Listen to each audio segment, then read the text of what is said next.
Hi, I'm Jessalyn, and this video is over direct and indirect variation. So direct variation, it talks about how x increases with y as y increases at a constant rate, or they both x decreases as y decreases at a constant rate. They're going in the same direction.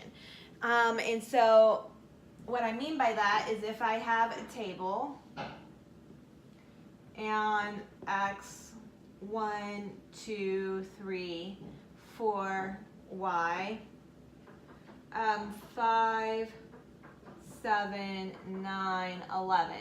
I can tell that x is increasing and so is y. Y is also increasing. Now I have to make sure it's at a constant rate. Well, x is increasing by 1 and y is increasing by 2. So they're both increasing at a constant rate. So this is direct variation. X increases as y increases at a constant rate. So the formula for direct variation is y equals kx, where k is the constant. It's what it's going up by, okay? It's what it's going up by. And so, if, for example, if we say if y varies directly, so it's telling me that it varies directly, so I know I'm going to use y equals kx as x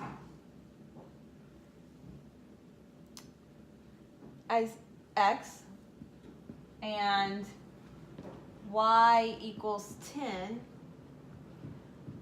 as 2. Find x when y is equal to 15.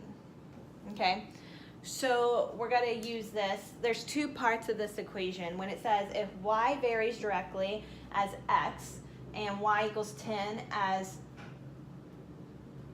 I think this should say as x equals 2, as x equals 2. So here's our first direct variation. So to find the constant, we can plug this into that equation. We know y, so y is 10. We don't know k, but we know x. X is 2, okay? And now we can solve for k because all we do is inverse operation, this multiplication in between. We're going to divide both by 2, and k is going to equal 5.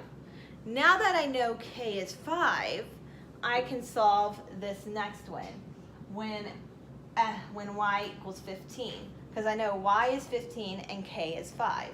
So if y is 15, k is 5, and now I want to know what x is. Okay, so this is a two-step problem.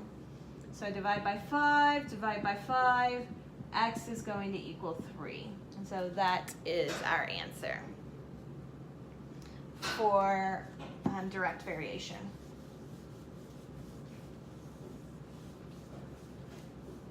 I'm going to leave that up there. Okay. Let's do another one.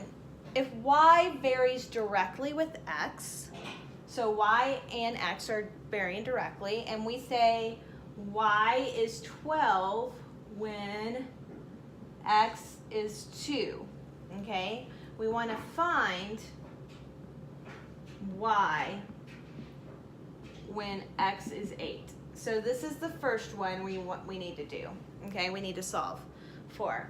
Y is 12 when x is 2. So we're going to plug it into our equation. Y is 12 when x is 2. So k and then x is 2. Now we're going to solve this equation for k. K is going to equal 6. So when I know what k is, I can do this one. Find y. I don't know what y is when x is 8. So I know what k is. K is 6 and x is 8. So 6 times 8, y is equal to 48. So that is how you solve that equation. So now let's talk about inverse. So, let me just tell you, on direct variation, if you're doing a graph, direct variation will always go through the center. Okay, will always go through the center, whether it is increasing or decreasing. So if it's telling you to identify direct variation from a graph, you're looking at a constant rate and you're looking for it to go in the center, okay? So that's direct variation. Inverse variation. Inverse variation is as x increases, y decreases, or as x decreases, y is increasing. So they are going in opposite directions. So for example,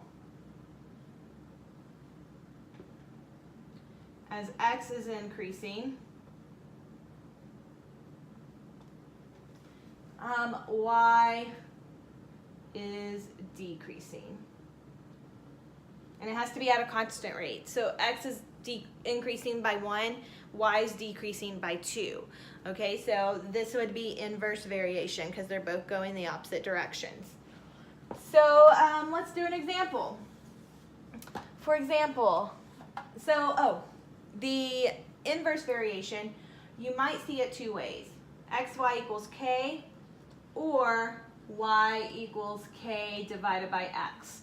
And they're both the exact same formula, because if over here, if I would multiply both sides by x, then I would get xy is equal to k when I multiply both sides by x.